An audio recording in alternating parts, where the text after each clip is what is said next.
اعوذ باللہ من الشیطان الرجیم، بسم اللہ الرحمن الرحیم۔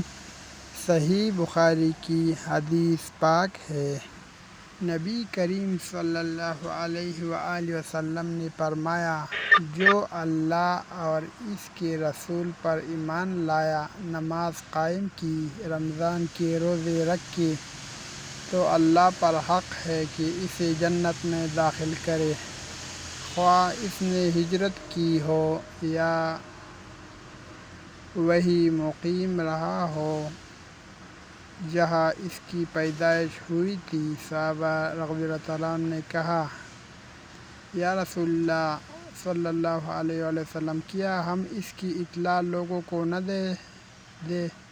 ان حضرت صلی اللہ علیہ وآلہ وسلم نے فرمایا کہ جنت میں 100 درجے ہیں جنہیں اللہ تعالیٰ نے اپنے راستے میں جہاد کرنے والوں کے لیے تیار کیا ہے۔ ہر 2 درجوں کے درمیان اتنا فاصلہ ہے جتنا آسمان و زمین کے درمیان ہے۔ پس جب تم اللہ سے سوال کرو تو فردوس کا سوال کرو، کیونکہ وہ درمیانہ درجے کی جنت ہے اور بلند ترین، اور اس کے اوپر رحمان کا عرش ہے، اور اسی سے جنت کی نہریں نکلتی ہیں۔